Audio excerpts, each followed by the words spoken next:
ডিমের তরকারি তো এর আগে অনেকভাবে খেয়েছেন, কিন্তু এইভাবে একবার করে খেয়ে দেখুন, ভীষণ ভালো লাগবে। একদমই ভিন্ন রকম, ভিন্ন স্বাদে নতুনভাবে ডিমের এই রেসিপি বা ডিমের চচ্চড়ি, এটা বানানো কিন্তু খুবই সহজ। আর দুটো ডিম দিয়েই কিন্তু বাড়ির সকলের জন্য এই রেসিপিটা বানিয়ে নিতে পারবেন।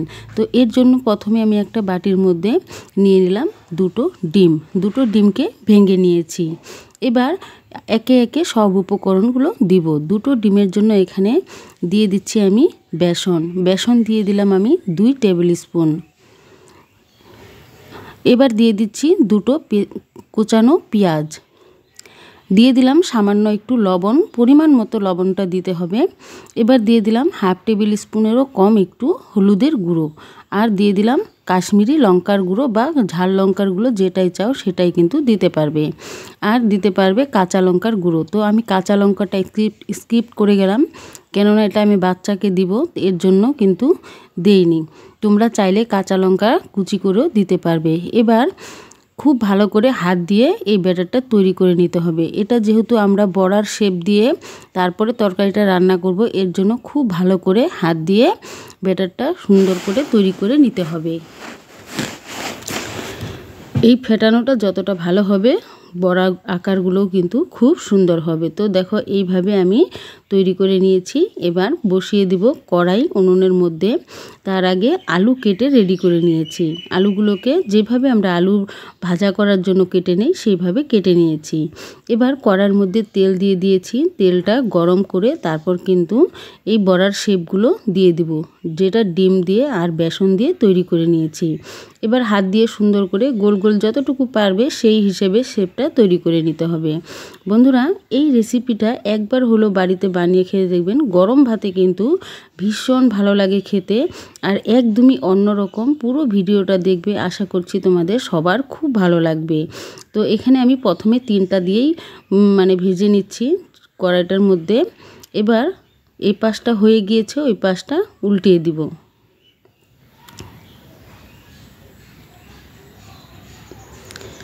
তোমরা যদি নতুন হয়ে থাকো, চ্যানেলটা সাবস্ক্রাইব করে রেখো আর বেল আইকনে প্রেস করে রাখো, তাহলে নিত্য নতুন ভিডিওগুলো পৌঁছে যাবে সবার আগে তোমার কাছে। কল্পনা মণ্ডল রান্নার রেসিপিতে সবসময় কিন্তু বাঙালি রান্নাবান্নাগুলো খুব সহজ পদ্ধতিতে করে থাকি, আর যেটা কিনা হাতের কাছের জিনিস দিয়েই সবসময় বানানো যায়, সেই রেসিপিগুলোই আমি তোমাদের সাথে শেয়ার করি। এবার দেখো, ভাজা হয়ে গিয়েছে, তুলে নিচ্ছি। খুব একটা লাল করে ভাজতে হবে না, মিডিয়াম মতন ভেজে নিলেই কিন্তু হয়ে যাবে। তো এইভাবে তুলে নিয়ে তারপরে আমি আরও একবার ভেজে নিব।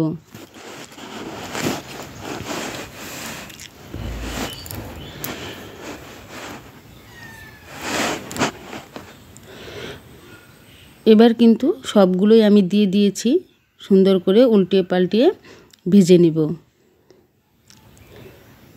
আর এই তরকারিটা রান্না করার জন্য, যেটা তরকারি বা আলুর চচ্চড়ি যেটাই বলো ডিমের, তো এই রান্নাটা করার জন্য খুব একটা বেশি মশলা লাগে না।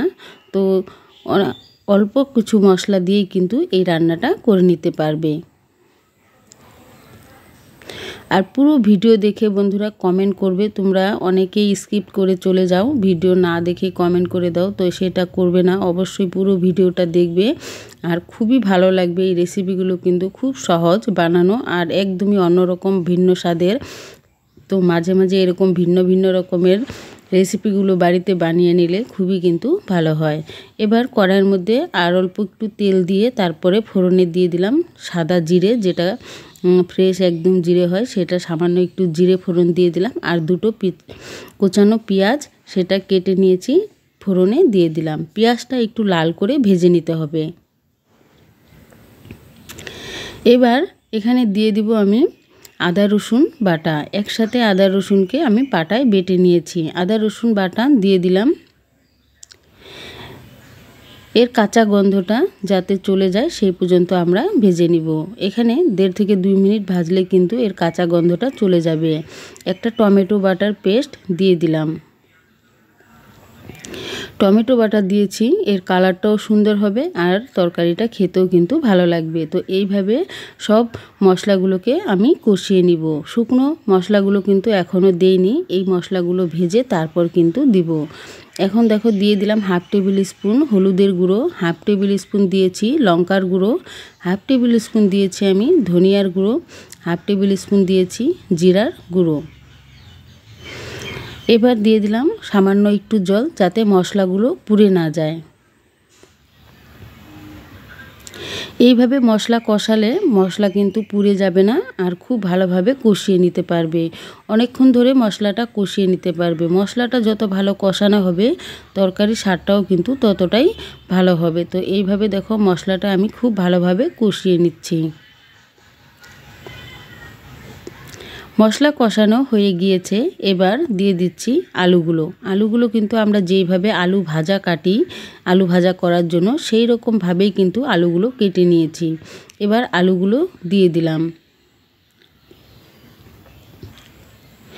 আলুর সাথে মশলা খুব ভালোভাবে নেড়ে নিচ্ছি। এই পর্যায়ে গ্যাসের ফ্লেমটা কিন্তু মিডিয়ামে রেখেছি। বেশি হাই ফ্লেমে রাখলে আলুটা কিন্তু সেদ্ধ হতে দেরি হবে আর অনেক তাড়াতাড়ি পুড়ে যাবে, তখন কিন্তু মশলাটা ভালো করে আলুর সাথে কষানো যাবে না। তো তার জন্য গ্যাসের ফ্লেমটা মিডিয়ামে রেখে তারপর কষাতে হবে। এখানে এবার দিয়ে দিলাম পরিমাণ মতো লবণ।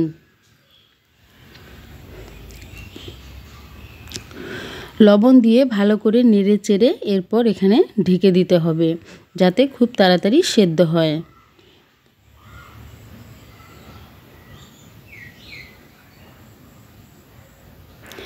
এবার ঢাকা দিয়ে রেখেছি আমি 4 মিনিট। 4 মিনিট পরে ঢাকা খুলে আবারও নেড়ে নিতে হবে যাতে নিচে লেগে না যায়, সেই দিকে খেয়াল রেখে। 4 মিনিট পরে ফিরে এলাম, এবার নেড়ে নিচ্ছি।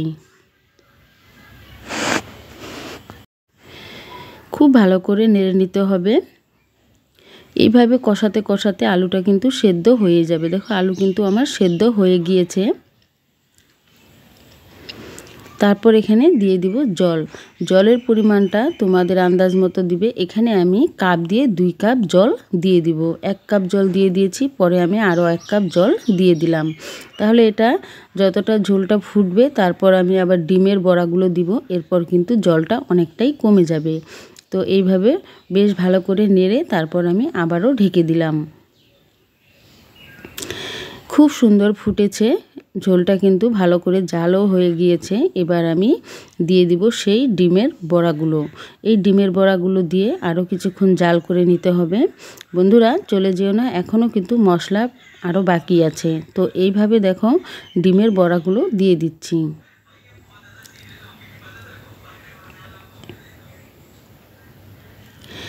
এই রেসিপিটা দেখে কেউ যদি রান্না করে থাকো একদম পারফেক্ট রেসিপি, আর রান্না করে খেয়ে এত সুস্বাদু হবে যে আরও বারবার কিন্তু খেতে চাইবে। তো এইভাবে বড়াগুলো দিয়ে আমি একটু ডুবিয়ে দিচ্ছি যাতে রসটা খুব ভালোভাবে বড়ার ভিতরে ঢুকে যেতে পারে। তো এইভাবে নেড়ে আমি কিন্তু আবারও 2 মিনিটের জন্য ঢেকে দিব।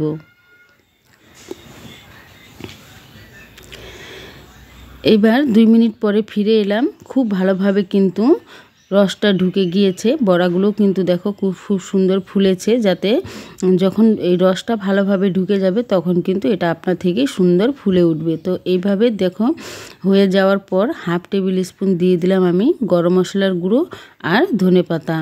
এই ধনেপাতা আর গরম মশলার গুঁড়ো দিয়ে নেড়ে চেড়ে নামিয়ে নিলেই কিন্তু তৈরি হয়ে যাবে আলুর চচ্চড়ি। তো এইভাবে ডিম দিয়ে আলুর চচ্চড়ি তোমাদের কেমন লাগলো অবশ্যই পুরো ভিডিওটা দেখে কমেন্ট করে জানিও। আর এতক্ষণ ভিডিওটা দেখার জন্য সবাইকে অনেক অনেক ধন্যবাদ জানাই। একটা প্লেটের মধ্যে আমি সার্ভ করে দেখিয়ে দিচ্ছি। আর বন্ধুরা তোমরা অবশ্যই আমার এইভাবে পাশে থেকো, আর আবারও কিন্তু নতুন ভিডিও নিয়ে তোমাদের সাথে চলে আসব। ততক্ষণের জন্য সবাইকে অনেক অনেক অনেক ধন্যবাদ জানাই। পুরনো বন্ধুদেরকে আমি অনেক ধন্যবাদ জানাই। এতক্ষণ ভিডিওটা দেখার জন্য সবাইকে অসংখ্য ধন্যবাদ।